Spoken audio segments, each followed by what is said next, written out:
Hey everybody, welcome back, welcome back, welcome back to Pop Culture Warrior. Oh man, I'm so excited. You guys know, we've been talking about it, we've been teasing it, we've been getting you ready. I am so absolutely pumped. My guest tonight is a true legend in the acting world.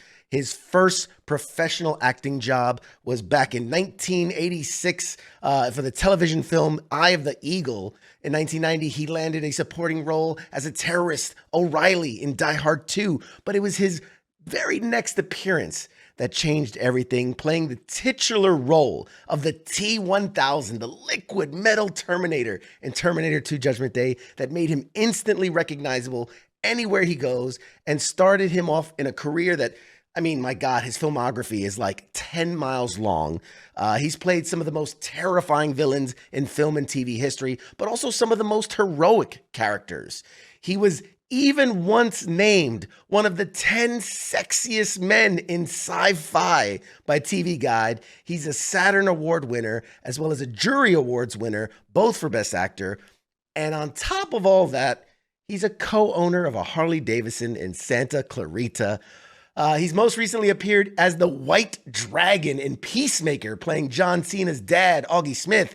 Everyone, oh my God, I can't believe I get to say this. Please welcome our guest on the show tonight, the guy who gave me nightmares as a child, the legend himself, Mr. Robert Patrick, everybody.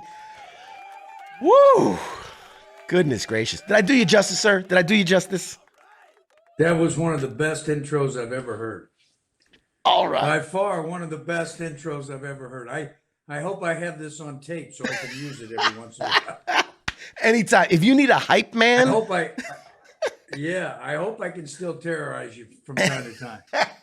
Let me tell you something. I don't think you've lost a step. All right. I have seen you in oh my God. I gotta rein it in because I'm gonna nerd out, and you've done so many things and been a part of so many franchises and things that I love.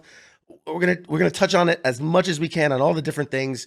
But first, right out of the gate, I ask the same question to every person that comes on the show. What is your military connection? Well, my military connection actually it's very prominent in the earliest memories I have as a child. Fayetteville, North Carolina, Fort Bragg. My grandfather was stationed there. He was a lieutenant colonel in the United States Army. His name was Samuel Patrick. He served in World War I. At the end of that war, he went back and went to college at the University of New Hampshire, played football. He later opened a steak restaurant, I believe, in Boston. And when World War II broke out, he re-enlisted, left the restaurant, and became a career soldier. Was World War II, Korean War. He was active and was still active duty in Fayetteville, North Carolina, Fort Bragg, when I was born. And earliest memories are of him, of being at Fort Bragg, of being trotted around by him. And he's a very prominent character in my life. He passed away from stomach cancer, pancreatic cancer, but he is a Bronze Star winner, recipient, and he's buried in Newport News, Virginia, and his marker is pretty impressive. Samuel Robert Patrick, Lieutenant Colonel Samuel Patrick, served this country in World War I, World War II, and Korea. Wow. So he looms large in my life. I have an uncle that served in Vietnam. I have some other cousins that have served in the military. Myself, I did not serve.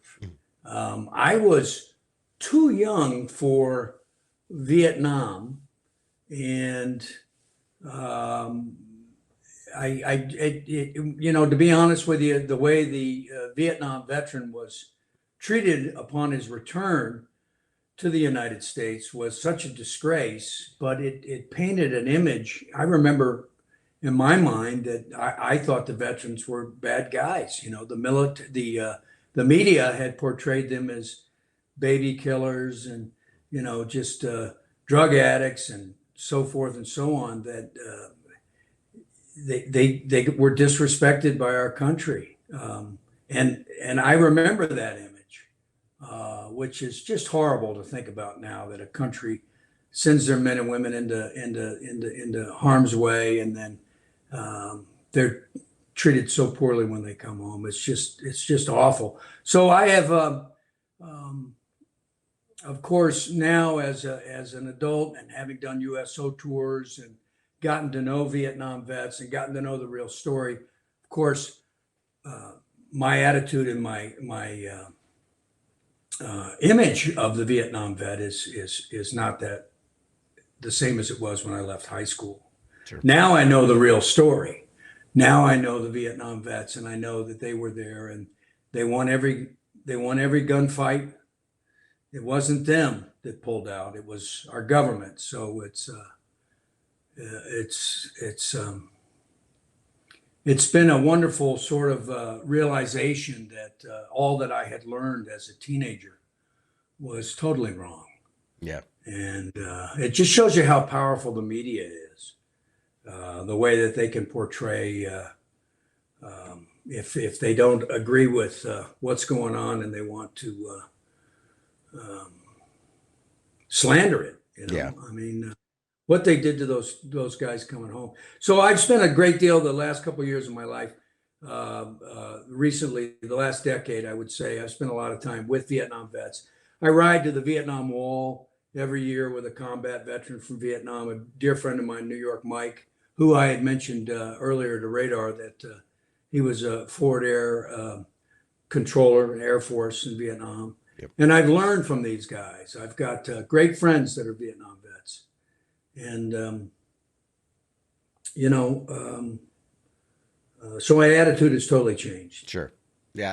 And I know you do so much. So I've done a ton of research in anticipation of talking with you. And I know that you're so passionate about so many different organizations. Like you mentioned, the USO and a couple of others. There's the, what is it? The Roll to Remember. There's just a number of things. I know you've done stuff with Wounded Warrior Project and a number of organizations. Is there any that you want to quick shout out or people to know about? Well, Rolling Thunder has been a great influence on my life. And as I said, the attitude I had when I was getting out of high school, that the Army was not an option, has changed. I mean, now it would be, if I was still in high school, had I really known what was going on, it might have been a different option, because again, I emulated my grandfather so much and had so much respect for him that, the military might have been an option, but it wasn't.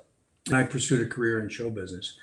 Rolling Thunder is an organization I work with. That has been 33 years. They ride their motorcycles into Washington, D.C., and they basically demonstrate for the POW and MIA issue, which is something that their demonstrations actually uncovered, that there was, I believe, 84,000 or 94,000 POW and MIA. No one had really gone into D.C. and sort of, rattled the canyons of Washington with the Harley Davidson pipes, and made them aware that, hey, we're here and we know our guys are back there and we want to do something about the POWs and we want to know about the MIA. And they exposed the fact that it had been going on since, World War I, World War II, Korea. Sure.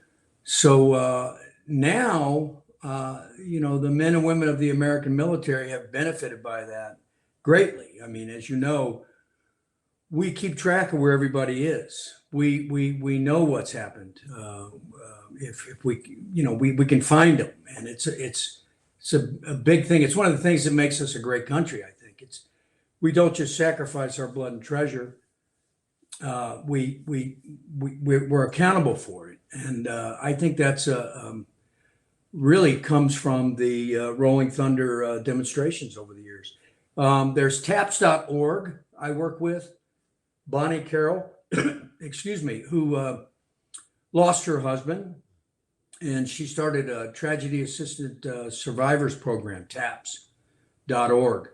I've spoken and will be speaking in DC right before Memorial Day this year for TAPS.org. It's the survivors, the family members, the children. How do they deal with the loss of a parent, a sibling? It's another organization like Gold Star Moms, and they need that community. How to adjust, how to survive.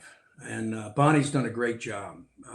We've been working recently, bringing attention to Ukraine. Mhm. There's a TAPS Ukraine organization that was started about 7 years ago, I believe, with the last battle they had with Russia. And this organization started. Now they're on the front lines dealing with the refugee situation and the war that's going on now. So TAPS is very good. Let's see, there's Roll to Remember, which is Chenelly's, James Chenelly's organization, AMVETS. They're doing Roll to Remember this year. We'll be doing that in Washington, D.C. as well. But, through as I mentioned, my grandfather before, but having played different Mhm. military men, colonel in the unit, I played Colonel Chandler Johnson in Flags of Our Fathers for Clint Eastwood. Yep. Um, I've got a great respect from that point of view as an artist. Sure. And it's brought me into the USO, which got me to Iraq, where you were. I did several trips to Iraq. I did one trip, maybe two trips to Afghanistan. One with Admiral Mullen when he was the commander of the Joint Chiefs of Staff, and another with General Gunn, I believe, from the National Guard. I believe we went to Afghanistan on that trip as well. So to actually go and be there and see the conditions you guys live and work in, fight in, has been an eye-opening experience as well. And so, my family is early immigrants to this country. We go back to the 1600s here, and we're Scots-Irish. And I've had ancestors that fought in the Civil War, the Revolutionary War. I had them on both sides of the Civil War. So I'm a part of that lineage, that of the fighting forces in our country.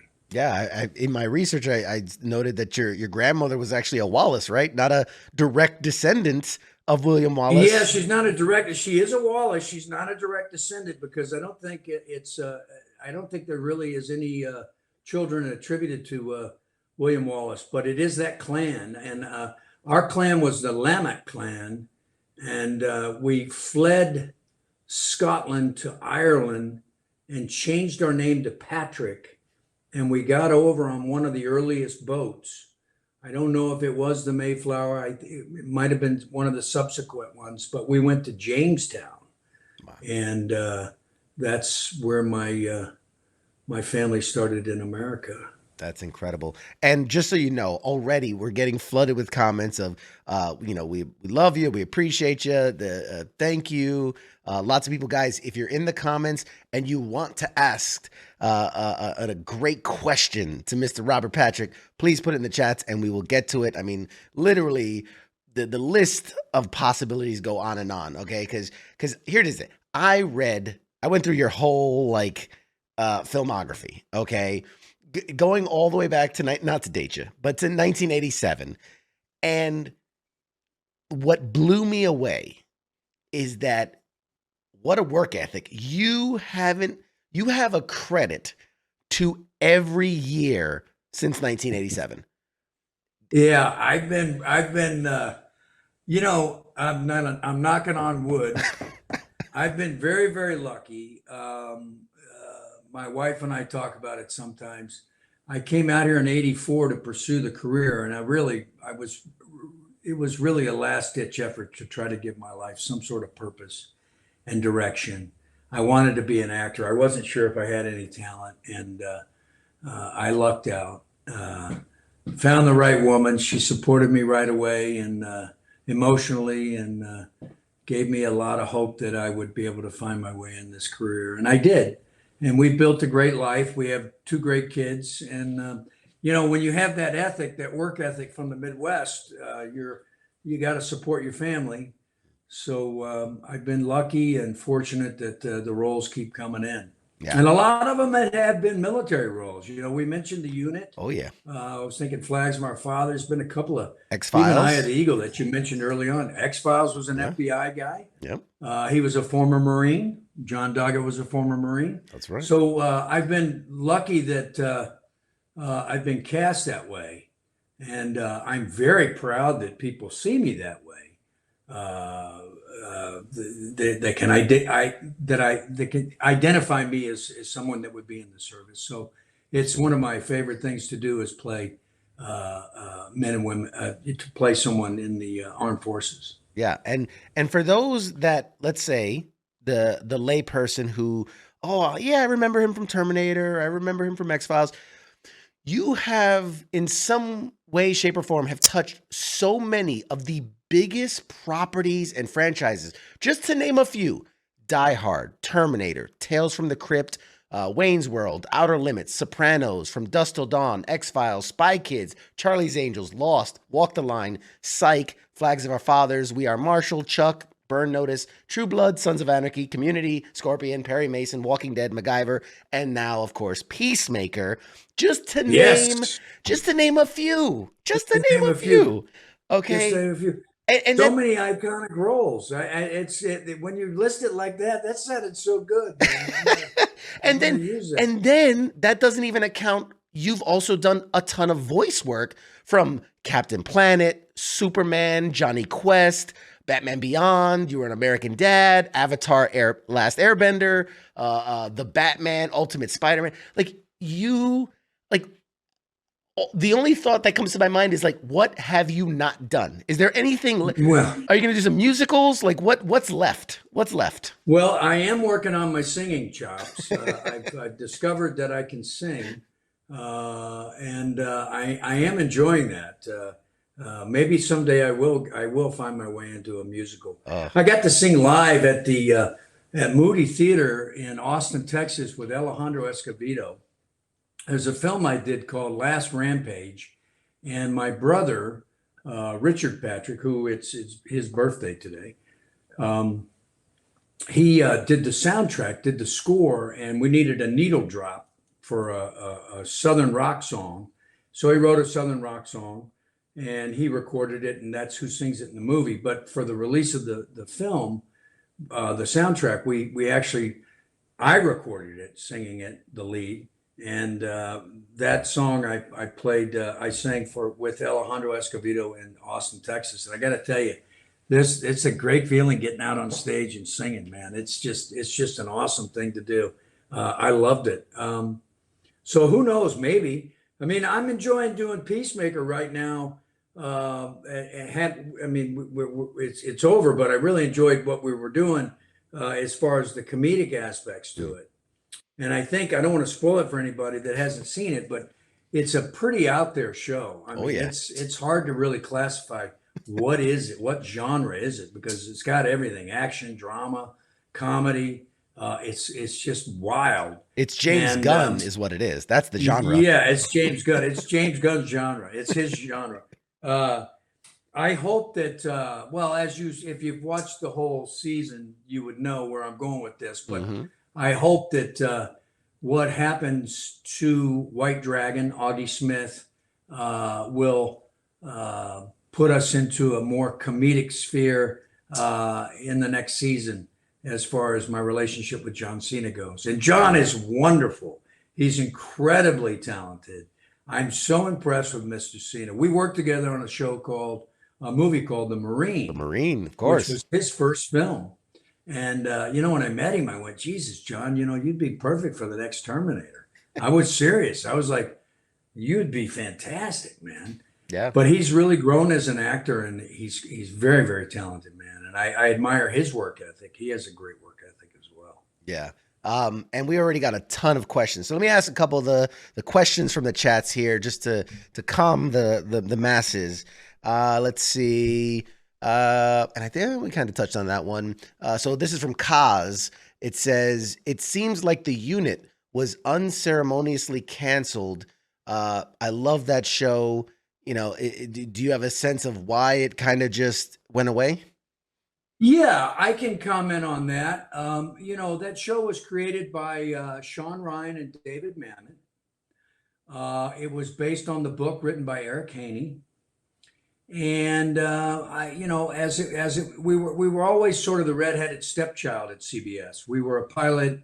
They didn't give us like a full season order pickup. The first season was like the first 13, and then we weren't sure if we were going to get a back nine, and then our ratings were good. But as it progressed into the fourth year, I believe the licensing for it, everything involved with it got too expensive, and even though it was owned by CBS, it just fell on the chopping block. They decided it was the business move would be to eliminate it. I'm not quite sure why. I thought our ratings were still pretty strong, but I'm not a studio exec, so a network executive, so I don't really know how it works. But they decided that it was time for us to go. Okay. This one is from Stephanie. And by the way, Oh, if I may, go. just on that real quick before you Sure. that question, at the end of the unit, I was no longer the colonel. The last episode, I get promoted out, and I'm a brigadier general. So I would no longer be the leader of the unit. I don't know what would have happened to Colonel Tom Ryan. And originally, I got to tell you this: when they cast me for that role, they said you're not the series lead, and I said no, I'm very well aware of what I'm playing. They said, well, we're going to probably have to kill you because you're sleeping with the men's wives. And Tiffy Gerhardt, Max Gerhardt, and the unit guys would probably take you out back and be all over. And when it came time to do that, they actually decided, no, we actually like having you here, so we're going to keep you on. So I ended up doing a full 4 seasons. Yeah. Yeah, that's awesome. Funny story. From Stephanie, she says, he's so great at drama. Is doing comedy freeing or terrifying for you as an actor? That's a great question. It's equally both. I mean, at first, when you get starting as an actor, at least the way I started, acting was terrifying. You know, are you good enough? Are you good? Have you done enough work? And as slowly as you start to get confident that way, then you start doing other things. And I certainly love doing comedy when I get the opportunity. I think the first real comedic film I did after I'd had success was Striptease. I played Demi Moore's wheelchair thief, methamphetamine run junkie ex-husband who was a con artist, and I did some comedy in that. I had a lot of fun doing it. Actually, working with Burt Reynolds, who was very great at comedy, and we did some physical comedy, which I really enjoyed doing. So that was the first one, I think. Yeah, I think one of my favorite roles that I've seen you in comedically wise, obviously besides Peacemaker, because that was great. Balls of Fury. I mean, such a silly little thing, but that was hilarious. Was I a colonel? Was I a colonel? You were, yep. You were military in that one. Yeah. I was a Marine colonel, I think. Yeah. Oh, Yeah. so Yeah. good. It was a little bit like the Great Santini, if I remember correctly. That's right. There was a tribute to the Great Santini or whatever. I don't know. He was kind of a psycho dad. Yeah. I love doing that. I don't know if I ever saw that movie, though. I hate to say this. I don't always see my movies, so I'm not always sure how they turn out. Oh, it's hilarious. But it's great. I hope you enjoyed it. It's so funny. You should one day. It's one of those movies. Yeah, you turn off the brain and you just sit back and you just have fun and you laugh and it's great. The great Christopher Walken was in that too. So good, so good. I want to get to more people's questions. There's a great question from Corey. Have you ever wanted to get behind the camera? I was having a conversation with a financier today, right before we did this. We're talking about doing a film. I don't know if we're gonna. I don't know if it's gonna happen. I don't want to talk about it because I'm not sure it's going to happen.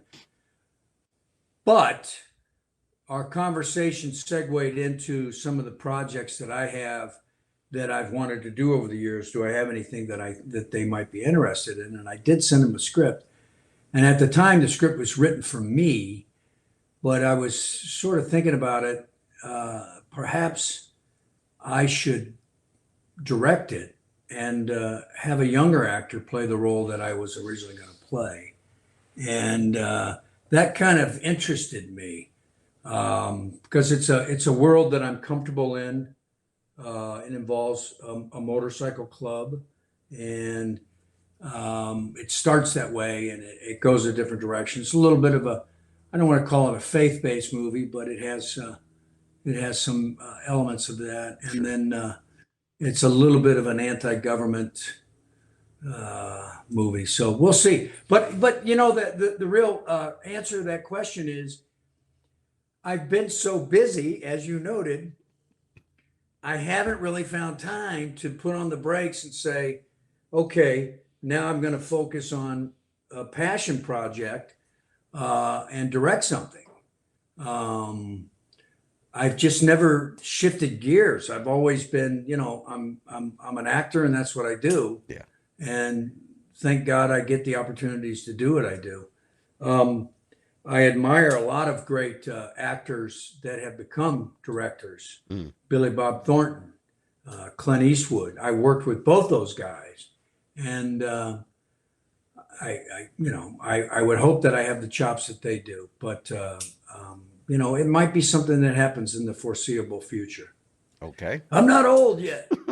You have so many years left of great content to make for us.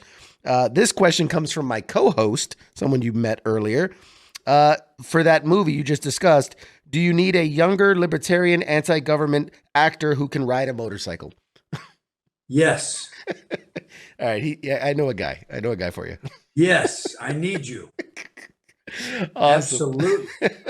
Let's the last question from the peanut gallery before we get into some of my more excellent questions. Leon says, who is an actor that you really want to work with, and why is it me? Leon. Who is an actor I really want to work with? That's interesting. I mean, over 30, 40 years, I mean, who haven't you worked with at this point? Well, I've worked with a lot of really great actors. Yeah, I've been very lucky. I'm trying to think who really, who I'd really like to work with that I haven't had a chance to work with that I do know socially, and not to name drop, but somebody I really enjoy his work, and like I said, I know him socially, is Gary Oldman. Okay. All right. Phenomenal actor. I would really like to have the opportunity to work with Gary sometime. And he so transforms in his roles. I mean, he's an amazing guy. Wow. He's an amazing guy. I really like working with, there are a lot of great actors like that, but Jeremy Renner is a great guy that I did Kill the Messenger with. I was really amazed at his talent. I think he's incredibly talented. Of course, Joaquin Phoenix, I've worked with him twice. And I think Joaquin's one of the greatest actors on the planet. And I think Gary's in that orb, I think of the, he's equally the same. Yeah, I also am very impressed with Tom Hardy. I think he's quite a great actor. Oh, yeah. I love the stuff that he did on Peaky Blinders. He was really transformative and did a really, really great job. But there's a lot of them out there that I'd like to work with. That's awesome. That's awesome. Hopefully I get a yeah, I'm sure you will. Let's see. Okay. I think at this point, we've beat around the bush enough. We got to talk about Terminator. We have to. Sure. We have to. Love talking about that movie. Let's do it. How old were you when that movie came out? Oh my God. I would have 8 years old. 8 years. And I probably didn't see it in theaters, obviously, but I saw it very home release very soon after, and it just terrified me. I mean, it's an honor, obviously, to get to speak to you, but Well, the honor's mine. I've read about you, and you know, you're quite an amazing young man. So wow, I've been to Walter Reed. I've walked through the hallways. I've seen what goes on in there, and so I you're quite something. And the fact that I terrified you as an 8-year old, I apologize for that. not at all, Uh, not at all. but I hope in some way, maybe, you seem like the kind of guy that you probably enjoyed your movies while you were stationed overseas, whenever you got a chance to see them, Absolutely. and maybe that gave you something to distract you when you were out there in your tough days. So I've said it before, and I'll say it again. You know I mean, obviously, I'm a connoisseur. I love the content. I love movies. I love TV.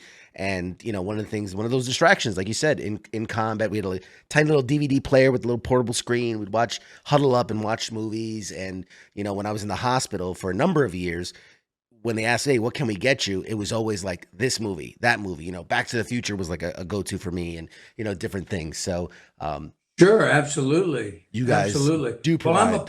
part. I'm super proud to be a part of your filmography, Absolutely, and absolutely. maybe you watch some of that stuff Of course. while all that was going on. I mean, I've And seen see, you. that blows my mind. That blows my mind, big guy, because I'm in my world. I'm still that kid from Marietta, Georgia, that you know grew up playing soldiers and cowboys and Indians, and I prolonged it into a career. But you're the real deal.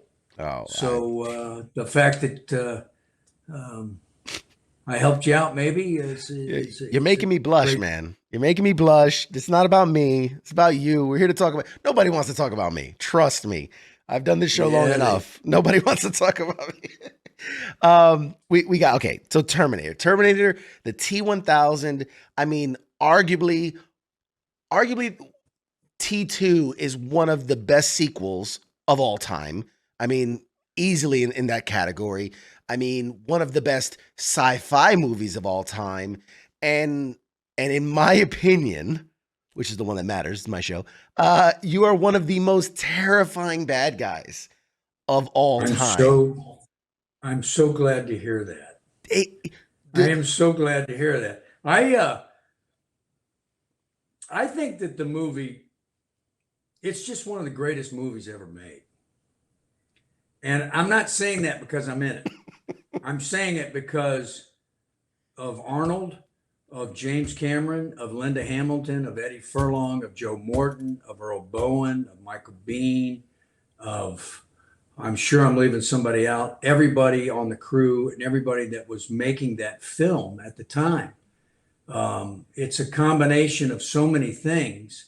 My character is one quarter of what I did, one quarter of what Steve Spaz Williams did. That's a great documentary you got to see, by the way, called Spaz. As a matter of fact, you should watch the documentary, and then you should have Spaz come on your show.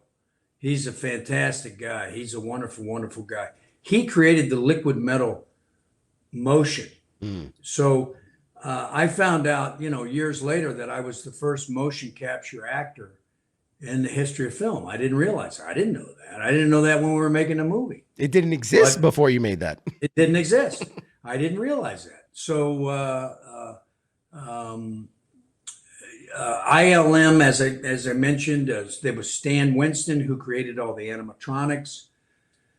So, and of course, James Cameron's vision. And so when you're making the film, I'm doing my part, which was the physical part of holding it all together physically. And so I had my training and things that I did and the way I approached the character.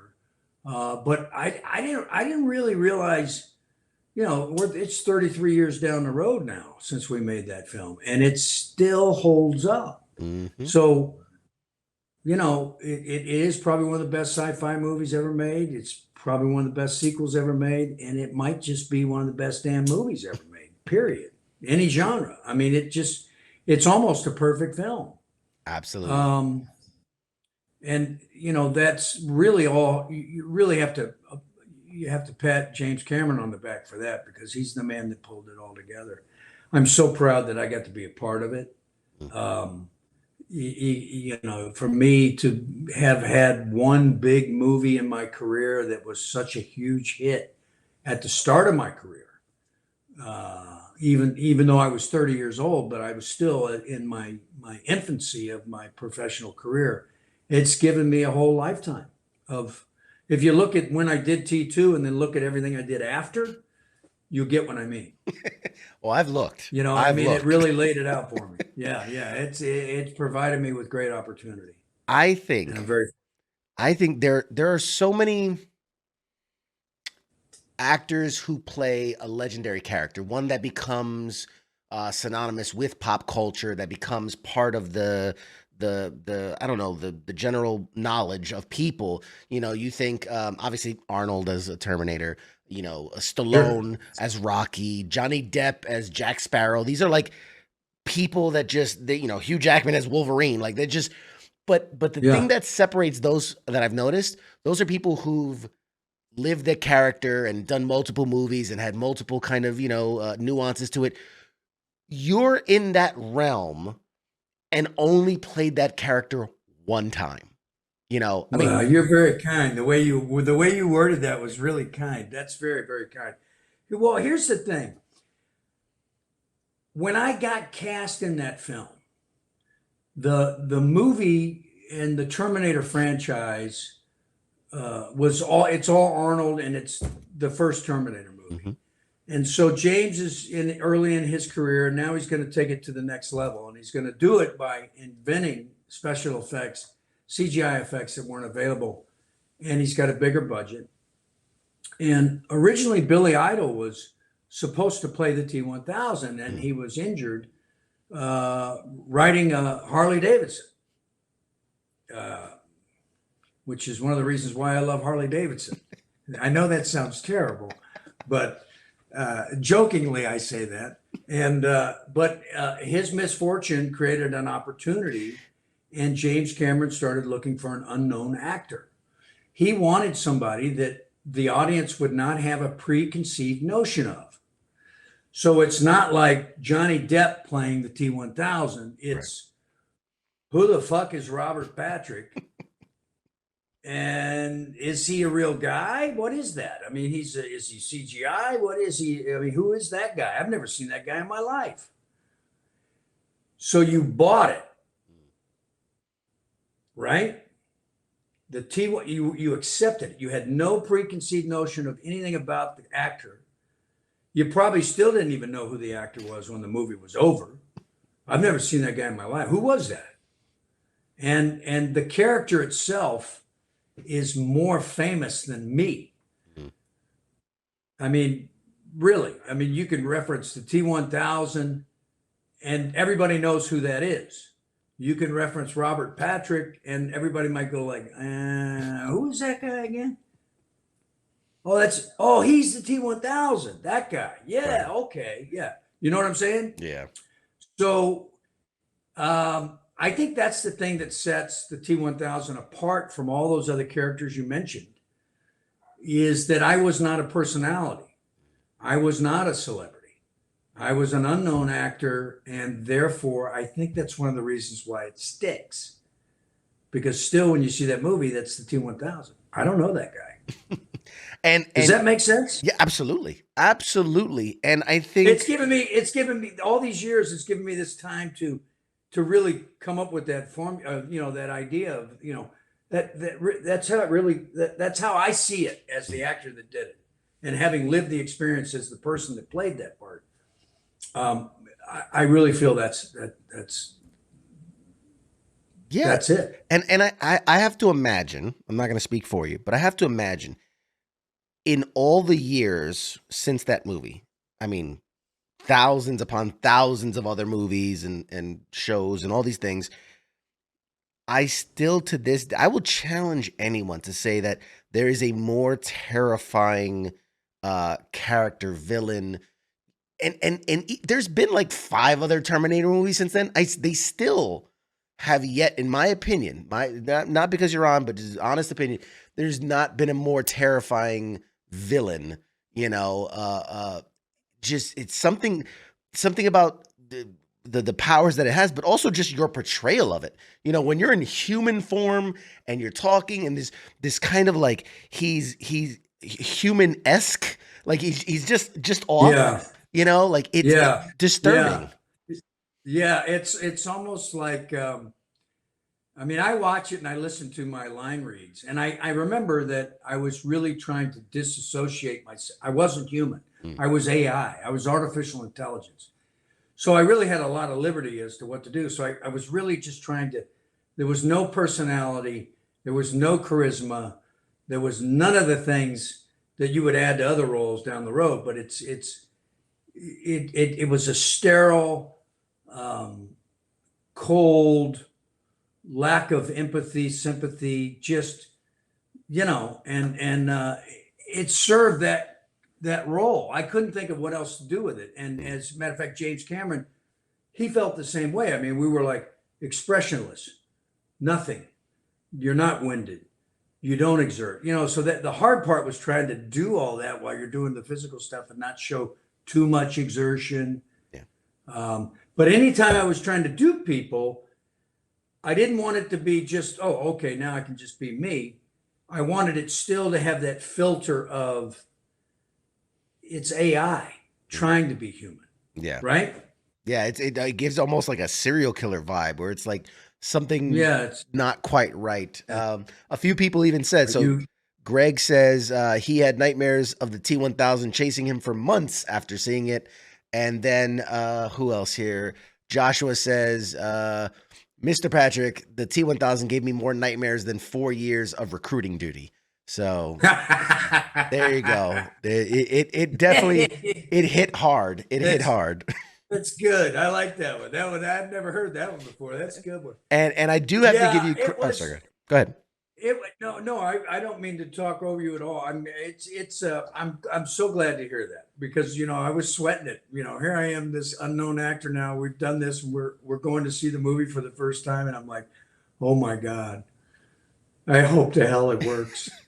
Halfway through the film, I was like to Jim Cameron going, "Are you sure about this, man?" Because Mm, Anyway, I appreciate that so much, you guys. I worked my ass off on that film, and I am very, very proud of it. it And shows. I appreciate the comments very much. Yeah. Keep them coming. I Keep them told my going. wife probably on my tombstone she should just put T1000. There you go. He lived, he breathed. Here lies T1000.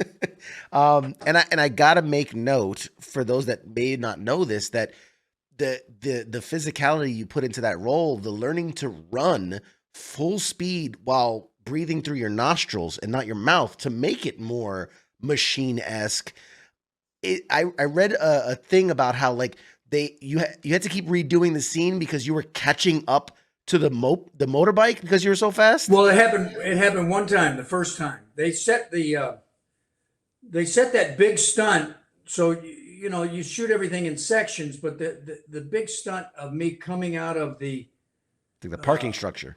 shopping mall Oh parking lot, yeah. exactly, jumping over that hedge and then making it down the whatever that is there into the street, and then chasing the motorbike, and then going after the boy, going after. John Connor. Uh, thank you very much. Jesus, I forgot. Going after John Connor and doing my run, which I designed with my trainer. I wanted it specifically to look like scissors coming at you. The hands were lethal, and no wasted effort, motionless like a track runner would. And then when I busted the run out for the first time, it led into that big tractor trailer sequence. So it was all a big sequence. The gym, they had the little cars down, and this car goes this way, and you run in there, and you can't worry about anything, and the cars know not to hit you, and everything's choreographed, it's all, and then you run this way, and I said, okay, I got it. And I was biting at the bit, and it was like it was like a racehorse, like, all right, here we go. And the chute opens, and boom, I bust out and I jump over that thing, the hedge, and I go, and I'm running after the mini bike, and I literally got up there and I tapped him on the shoulder, and it was like, the game's over. I got him. I got him. He's on my finger. Mm. You know what I mean? So they everything stopped, and they kind of came back, and they went, Jesus Christ, how fucking fast can you run? And I was like, I have no fucking idea. I really don't know how fast I am. How fast am I? Well, we had that all set at like 13 miles an hour. So what do we do? Well, I guess we'll bump it up, make the motorbike go 15 miles an hour, and we'll just see if Robert can tail him, because they got to keep me in a long lens. Like, it looks like I'm getting close, but I can't catch it because the bike's going faster than 50 miles an hour. Sure. Wow. But the cool thing about that movie is they never sped my run up. So the run you see is me. It's not sped up footage. It's not like the Bionic Man where they sped it up or anything. It was literally my run. I didn't catch him at 15 miles an hour, so I don't know how fast that translates. But it was freaking fast. If I was that fast in high school, I'd been playing for University of Michigan Wolverines. There you go. There you go. I do have to ask, what about another scene in that movie? When you arrive from the future, you are in the buff, sir. I'm curious, as an actor, and this is your first real big, when they're like, yeah, we're going to need you to, do this. Like, what is your thought process? Yeah, we've all been in locker rooms. You know what that's like. We all played football, we played baseball, we all shower together, we all do that whole thing. It's kind of like that, except it's a male-female crew, and you're outside, and it's Los Angeles, and it's a little bit colder than you think. And the whole movie, Jim told me, you got to have a six-pack. You got to have a six-pack. My trainer had told me, Robert, you have to stay in shape he was Israeli. You have to stay in shape the whole movie. You have to be perfect condition. We were conditioned, blah, blah. I had to, the suit I wore, I had to zip up. Everything was based on these measurements that I had to maintain for about 7-8 months. So we shot that near the end of the film. That was, that shot's going to be waiting for you. So you're going to make it through all the movie, and you're going to have a rip. You're going to have abs. I was ripped. I was never in that kind of shape ever. I've never been in that kind of shape since. Lean, mean, and ripped. So I felt very confident. You know what I mean? Like, I can do this because I am ripped, right? And I remember being out there, and I remember, they give you like a robe or something, and they had like a heater, and I had asked for some dumbbells just to sort of get some flex up. I noticed Arnold had done that some. So my puny little biceps are getting some flex on. I'm trying to, like, I don't know. I don't know what the fuck I'm doing, right? Whatever. Sure. And I'm standing out there in the buff, and we're shooting under the 6th Street Bridge, and the metro train comes flying by. And I'm standing there, and I'm watching as people are watching me. And then, there's the train, and I'm standing out here butt naked in front of 300 people. It was something else. I will tell you this much. They filmed so much footage of me there that it's interesting the way it was cut, because I was really, really ripped, and Arnold had constantly been, like, trying to check and see how good my abs were. Like, during the film, I'd, like, grab my t-shirt, when I go in the wardrobe and go, T1000, you're lean, you know what I mean? Because I was, he was doing his bodybuilding psychology on me, like, So I don't know. I've always wondered about the edit on that film.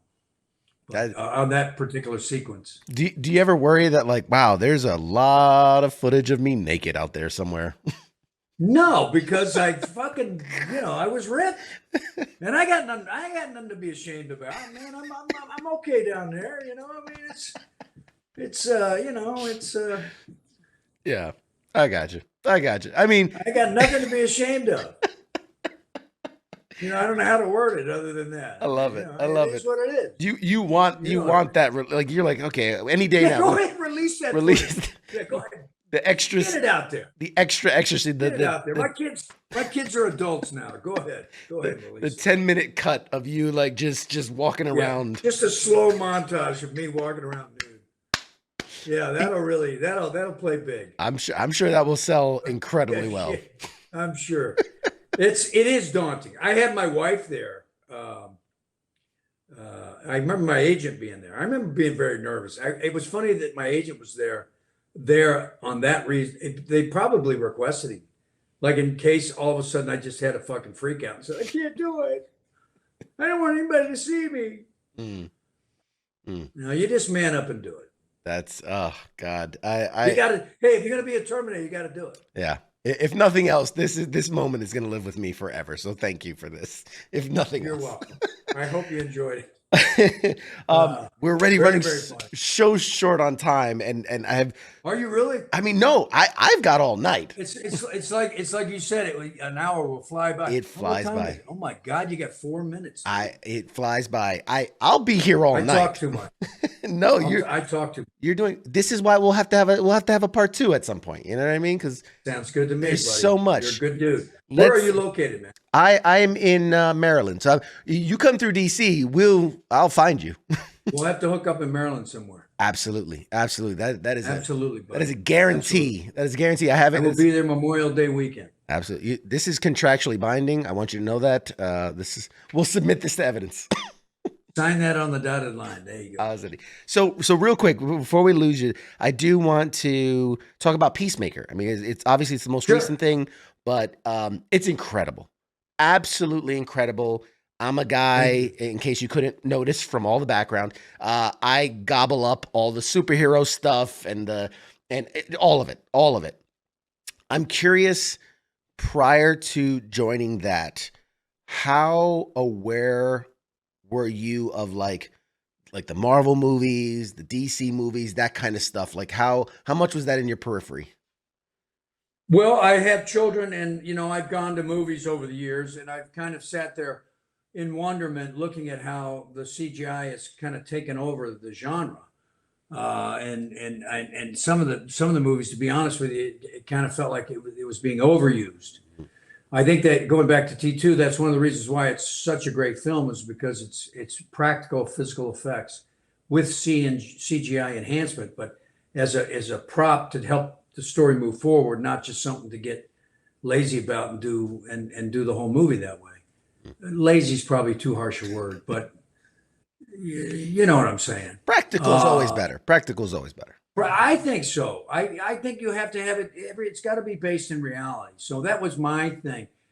The great thing about James Gunn is he knows that, and I think if you watch Peacemaker, it's practical stunts, it's CGI, it's used in the right way. He's got a real understanding of that. Um, Peacemaker falls, it hurts. He gets banged up. He's in pain. I mean, you can't just fall 3 stories without having it affect your body somehow. So I like that about the show very, very much. I loved playing John's father. Our chemistry from the Marine had carried over. I hadn't seen him in years. I had seen him wrestle. He was really nice to my boy at a wrestling match, my son. And John's just a class guy. And neither one of us really spoke that much before we worked. We did that first scene where he comes to my house. And to play a white supremacist father in this culture we're in now, where Jesus, I try to avoid politics, but Um, it was an interesting idea for me to wrap my head around that I'm, the White Dragon, which is, it's a very kind of a topical thing right now. Yeah. And, And and, can I, which is that with something I've noticed with you and in all the characters you've played, there's always a sense of nuance in that whether they're good or obviously the Terminator is a very extreme case, but your everyday human beings, whether they're good or bad, there's nuance to it. There's where you can almost see where they're coming from. But when you got to do the White Dragon, it's for me it was very reminiscent of the Terminator, where there's no humanity. Like he is the yeah, extreme.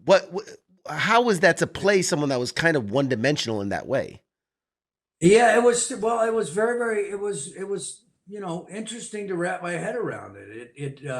On the one hand, I'm a father, but I'm an awful father. Mm. I'm a genius, but my genius is being used for awful things. Um, I lack total humanity. I mean, I'm just a horrible, horrible, horrible person. I remember when we were starting to do press, it was like, is my guy likable? Is there anything about him that's likable? And, I was hearing from certain people involved with the project, no, not really. You're not really. But it has to be, there's got to be something that makes people enjoy the portrayal. So I hope that, I hope they found some humor with just the ridiculousness of this White Dragon character. I mean, it's just horrible, some of the things I had to say. Uh, Is it a bit you know, freeing in that, like, well, I don't have to yeah, but bring it's freeing, but I don't want you to think that I don't want that to be misconstrued that no, it's no, enjoyable. no, no. It it makes you feel bad to say some of the things that you have to say. You have to say them, but I mean, That's acting. yeah, it is acting. It is acting, and I do draw the line. Mm. There's roles that I've been offered that I've said no to because I just found them to be too horrible that I couldn't do it. And for some reason, I found this guy to be appealing because it's so not real. It's pop culture. Mm. It's you remember it's a comic book, so it's extreme. It comes from the irresistibly wild mind of James Gunn and his wonderful imagination and so that's why I wasn't reluctant to do it. Right. And I think it does have a social commentary about what's going on today. Yeah. Does it make you worry? Did you ever worry when you're doing it, like, oh my God, what if I cross paths with somebody who's like, I loved you in Peacemaker. I really could get Well, behind. they say that all the time. I mean, I do get that. I love you in Peacemaker, and I'm like, I know what they mean. They love the badness of the character. They Right. love how horrible the character was. That's what they're saying. Mm. So, I mean, as a performer, I do want you to love the character and enjoy the evilness because we've got to have bad guys. Yeah. I mean, good and evil is what we're always. That's what's going on right now in the Ukraine.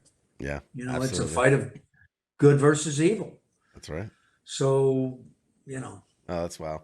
the common theme. I'm curious what having, like you said, working with John Cena in the Marine and then in this, how have you seen his process as an actor evolve? Like, what was the biggest takeaway in having seen him in the Marine and now having worked with him in Peacemaker? Well, James Gunn did something that a lot of directors that I like that I really respect do, which is they cast you and then they bring you in and kind of show you where they want you to do the scene and how they want you to play it in the sense of the blocking of the scene, what they want you to do, but where you get to do what you're going to do. But and then they don't rehearse and they shoot the rehearsal, which is what I love. And so did John. So we're ready. So let's just see how the first one goes. It could be totally shit or it could be great. But it's gonna have that first take newness to it of I've never done this scene before. Mm. And I'm not sure of everywhere I want to go. I have an idea, but let's see how the scene goes. Let me react off John. Let's see what. So you're really starting to play with the scene for the first time, and it's being filmed. Um, that was one of the things. When we were doing the Marine, I know John was kind of watching me and seeing how I worked. That was an interesting movie. We both had our different points of view on that film that we don't need to get into, and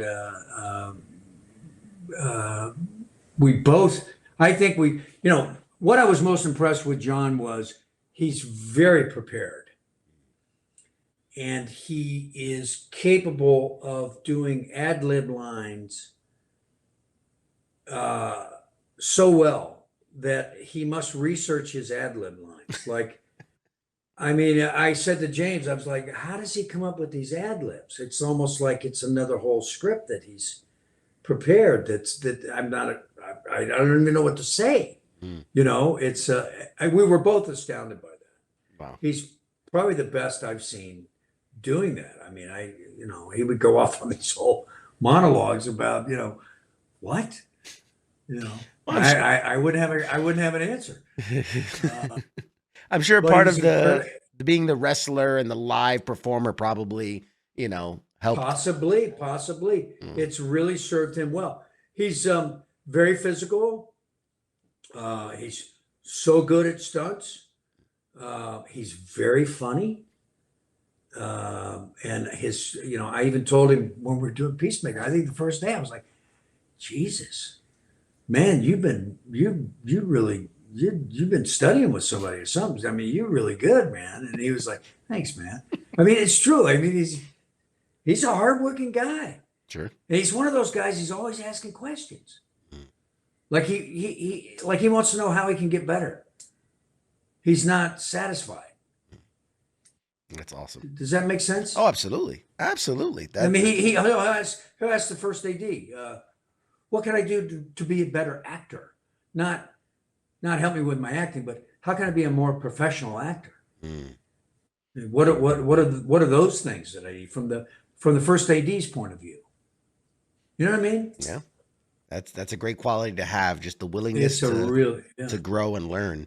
Now I'm sure you're probably even sick of being asked this, but the opening dance scene, I have to you're in it. Well, it's so ridiculous, so over the top. What was it like filming that?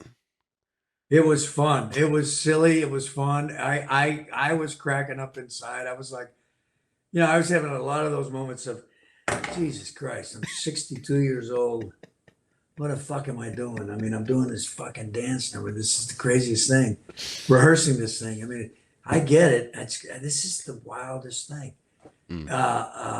How's this going to work? I can't, and then when we shot it, and I heard there was going to be the school gymnasium stage, and they're bringing in all this production. It's going to have a whole day of dedicated. I thought I was pretty rehearsed. Then I got out there and I realized, oh my God, I'm terrible. I can't remember shit. I'm following Jen Holland. I'm just trying to follow her as she was in my peripherals. I just sort of watched her out of the corner of my eye the whole time, trying to mimic her moves. James Gunn said I was the absolute worst dancer he's ever seen. I was so bad, I was good. I believe his other comment was, we had to give you, they had to isolate me just to give me something to do with that hip thrust and the beams, whatever, whatever I did there. And he claims that so many women were impregnated after that. It was just, it was such a vulgar move, the pelvic thrust on my part. Mm. But I did it. I did it with a straight face, which is all the more better. Yeah. It was ridiculous when I saw it. I mean, I was just like, oh my God. Yeah. I can't believe that. And I can only imagine when, I'm an actor. I take this craft seriously. I want to be proud of it. And then everybody's just like, dude, what with the hip thrust and everything? Yeah, yeah, and it's isolated, so it's like you can't escape it. It's there prominently. I'm actually very grateful that James gave me that isolated shot, uh, because it's the only way I had an impact in the dance. Otherwise, I would be lost in the background, just in the shadows of everybody else. It was so great. Everybody was so great. It was fun. It was the perfect move to give me. Mm. Thank God I can do a hip thrust, a pelvic thrust. Oh my I goodness. threw my back out a little bit though once. After a while, I was like, I think maybe we ought to. That's probably it. Oh my goodness. Okay. And there's so much for us to talk about. Last topic, I swear. Um, you co-own a Harley Davidson shop. I Um, do. I've been dying to get into bikes, especially Harley Davidsons. Give me a recommendation. What's a good starter bike? Where do I begin? Well, there's so many bikes to start with, depending on your size and your weight and your reach, and we can fit a bike for you. Mm, The bikes start with the Sportsters, and they go up in size and horsepower and weight. Weight is a big thing. I ride a Road Glide Limited, 2022 Road of Glide course. Limited that I'll be riding to Washington D.C., which is the most comfortable bike. It's made for riding the freeways of America. Is what Mm, it's made for. Long outs- distance riding outstanding. with all the bags and all the whistles, and What is it's it? got everything: GPS, satellite radio, speakers, phone, intercom, It works. the whole 9 yards. It's just great. It's great to ride in the rain. You can ride. I rode it through a tornado. It's you can ride. Mm, Uh, but the Sportsters are usually where people start, and we have a great new bike called Night Star. The Nightster that's out, which is a new engine, and it's a beautiful bike, and it's actually liquid cooled.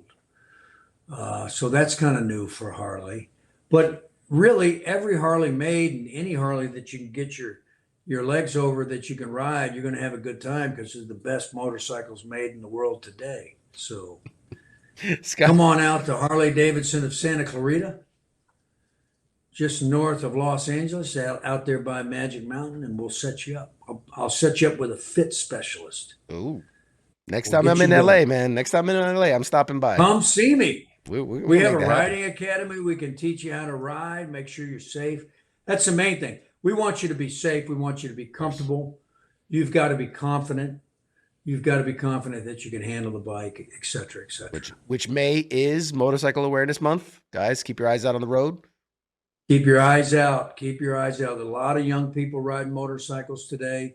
Um, I just sold one to a dear friend of mine. He's 20-year-old Caleb Henry. Just bought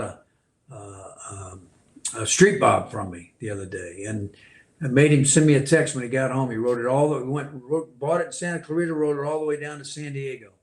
20-year-old kid, Yeah. great Oh, kid. that's beautiful. And let me ask you, what is it to you? What is it about hitting the open road on a bike that is take me through it. Paint me a word picture. What is it for you?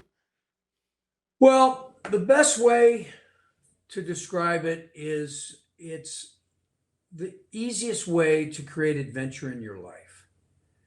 For me, if I have to go to the store to pick up some milk, now I can get in my car and I can drive, or I can throw my leg over a Harley, and it's an adventure. Mm. It instantly becomes an adventure. And that's what riding a motorcycle is like. It's an adventure whenever you ride it. You have to be aware. You have to be aware that somebody out there is going to try to kill you on that thing, and you got to be looking out for that person that it's different when you're riding a bike because you're meat over metal. You're not in a cage. So every time you get on it, you're taking your life into your own hands, and you really have to be conscious of that. And that's part of the appeal because you're taking that step. I'm willing to take that step to have adventure. So when I get out on the open road and I ride across America, I do it, and especially with having gone to the USO and done all those trips to Afghanistan and Iraq, I go and I go for the men and women of our armed forces. And I tell them that when I get back to America, I'm going to ride from one coast to the other coast and back. And I'm going to enjoy every minute of being out there in America, the country that you're fighting for, because we can do that, because we can ride from one end of the country to the other and back. We've got freedom. We've got safety. We've got roads. And when you're out there, it's the closest thing to really being, in my mind, like a cowboy in the Old West. I mean, without being literally a cowboy, it's a romanticized version of what do you need to go to hit the road? Take your wallet, your credit card, throw on your leathers and hit it. And then where do you go? Well, wherever you want to go. When I put on the helmet, it's total anonymity. That's amazing. It's just me in my head. And you literally get into a transcendental meditative state. And I got to tell you, at 90 miles an hour, not that I encourage people to, I'm not condoning you do that, but at 90 miles an hour, locking off the cruise control and just folding your arms and sitting on your bike and just, the thing is like, it's like a rail. It's like it's on a train track. It's like a rail, and it just rides straight. And you just sit there and you're looking at this unbelievable scenery of America. It's a transformative thing, and I'm addicted to it. I have to do it. I love it. I know people that go like, you ride around on your bike. Why? Well, you don't get it. You don't get it. Honey, we're buying a motorcycle this weekend. There you go. That was the best commercial for a bike I have ever. I've got goosebumps, man. It's like you sell bikes. You only get that feeling when you're riding on a Harley Davidson. You don't get that same feeling when you're riding on another bike. Outstanding. When you're riding on a Harley Davidson, it's truly one of the most patriotic things you can do, because Harley Davidson, in essence, is the heartbeat of America, to steal a Chevrolet slogan, but Harley really is. Oh my God! They've gone to war. They've gone to war with our troops, World War I and World War II, and that's why the men and women came back from World War II, and they started up all the motorcycle clubs and started racing. They wanted that adrenaline. How do I get that How do I get that adventure in my life? So I'm also proudly associated and a member of the Booze Fighters Motorcycle Club, which was founded in 1946. And it's the only motorcycle club that's in the Harley Davidson Museum. And it was founded by a door gunner, Wino Willie Faulkner, who came back from World War II, and they were racing and they were drinking beer and raising hell. And they formed the club, the Booze Fighters. And I've been boss in Los Angeles for 15 years now. Wow. And we're a nonprofit, and we raise money for disabled vets. So that's one of the things we do. We also do there's an orphanage in Pasadena that we do an annual toy run for kids out there in Pasadena. So motorcycles is a great thing for me. It's like other people play golf, I play motorcycle. Oh, I can hear the passion in what you talk about it, and it is infectious, sir. That was so good. I'm going to get my bike right now. One more thing. I know I'm over an hour. But this is all you. All you, bud. One more thing. If you come to Santa Clarita Harley Davidson, on the showroom floor, we are the only dealership, Harley Davidson dealership on the west coast of America, west of the Mississippi, that has a permanently inducted display POW MIA chair of honor for the men and women that are still missing from all wars. And it sits on the showroom, elevated, and it looks out over all the bikes. And I like to say that that's for all those guys and gals that never got to ride these beautiful machines the way we do. Oh, that's beautiful. I I will So come be see it. I will be coming through the next time. I'm in LA once in a while. Next time I'm in LA, that is a number one stop for me. I'm making my way out there. That'd be awesome. We just had a bunch of Navy SEAL retired. Can you ever retire as a Navy SEAL? We had a bunch of Navy SEALs rode from Florida to come out to the shop, Wow. and it was about 20 of them, and they rode on Pan Americas, which is the new on off road adventure bike from Harley. It's a great bike, one of the fastest bikes we have. You can take it off road, on road. They rode from Florida. They came out to the dealership. We had the best time. Those guys were fantastic. They're all old Navy SEAL guys. One of them was like from first class, I think. One of the earliest classes of Navy Wow. SEALs. They were amazing, and they get it. They get it. That's beautiful. So right here as we wrap up, and we're definitely gonna have to do a part two because there's so much that I want to cover and talk to you about because you have such a prolific career. But at this moment, where can people follow you? Where can people keep up to date with what's going on?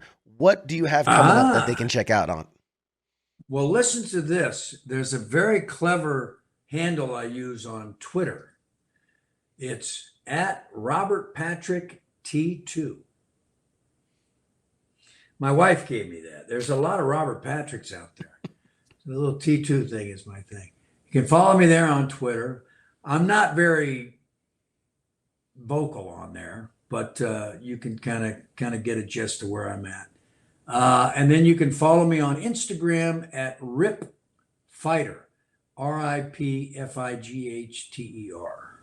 Mm. And that's sort of a combination of my booze fighter and my booze fighter nickname, Ripper. All So right. there. And I think I'm on Facebook. Yes, I'm on Facebook, Robert Patrick, but I'm not verified, so I'm not very good at the Facebook page. I don't know why.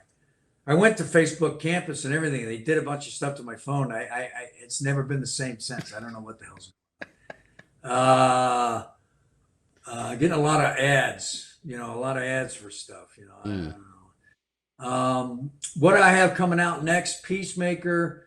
I think the next film I have coming out is a very independent, very disturbing film called What Josiah Saw with Scott Hayes and Nick Stahl and Kelly Garner, directed by Vincent Grashaw. It's an interesting Southern Gothic film. It's classified as a horror genre, Mm. but I think it's much more psychological than that and supernatural. Um, I just did some work with Sean Ryan that I don't know if I'm allowed to talk about. What else do I have coming out? We just did another movie. I got another movie. I've got a few other movies. I think it's too early to talk about some of them. And Sure. I don't want to blow my cover. Oh. There's an anonymity clause with everything, and I can't remember what I'm allowed to talk about. Oh man, I was I hoping I just could did a get movie you. with Frank. I did a movie with Frank Grillo. I just did it in Malta, which interestingly enough, I found out that Malta was the most heavily bombed location during World War II. Mm. Do you know about the island of Malta? No, not at all. It's a very interesting place, and they were the most bombed place during World War II. It's just south of Sicily Okay. in Okay. the Mediterranean, north of Africa. It's strategically a location that was used by the Allied forces. I believe the British had submarine repair uh, places there, You're right. whatever you call them, Yeah, I should dry know. docks. I was stationed in the European forces. I was in Italy for 6 years. You think I would know? I should know these things. I should know these things. You should know about Malta, right? Um, I think that's all I should talk about. Frank Grillo, that one's called Hounds of War, and I play a I play a CIA guy, or I play an FBI guy, or I play a Secret Service. One of those. One of those letter guys. One of those guys. One of those guys. They give me the suits now. I'm always in the suits, and I'm not a real man of action anymore. Hey, you listen. I think age is nothing. Look at Liam Neeson. That guy is still having people taken in his life. And You my know God, what? Liam Neeson and I did a film just a little while ago called damn, that's terrible. Can't remember what it's called. Honest Thief. Sorry, Honest Thief. Honest Thief, and I played an FBI agent. That's about all I'm going to tell you. I had a great time working with Liam, Jay Courtney, um, Anthony Ramirez, Anthony Ramos. Excuse me, Anthony Ramos. Um, yeah, that was a good. Jeffrey Donovan was in that. It's a good film. Liam is something else. He's incredible. What a great actor. What a great Absolutely. actor. Absolutely. Well, So that's guys, it. That's all I got. guys, I'm this talked out. no, this I mean, you have been incredible. Thank you so much for giving of your time. We will absolutely down the road. We've got to do a part two, and B, when you're in the DC area, I'm gonna start stalking you now. So when you're in the DC area, I'm gonna find you because we got to get together. Come to Roll to Remember. I think the starting port is the RFK Stadium. I think Jon Stewart is going to be there. I love Jon Stewart. I know we're trying to get. I don't know if it's been announced, but we're trying to get Tim Montana to play a short set there. But I'll be in the DC area for that whole weekend. So Outstanding. there'll be lots of things going on. I hope I see you. Absolutely. And thank you to all your fans out there. I hope I didn't bore you. They have not shut up in the comments. Everybody is digging you so much. They tons of love and support and loving everything you do. So I couldn't all it'd be the whole show be going, he loves you in this, she loves you in that, he loves you in this. So, tons of it. You're very, very kind because none of it matters if nobody appreciates it. And I'm so grateful for all the support, love and support over the years, and much love and respect to you all. Awesome. All right, guys, we are going to go to a short break. I'm going to go say goodbye to my guest. You guys hang in there, and we'll have more show for you after the break. This has been Robert Patrick. Go ahead, say goodbye to the people, Robert. Bye, everybody. See you next time. Thank you. All right, guys, we'll be right back after this.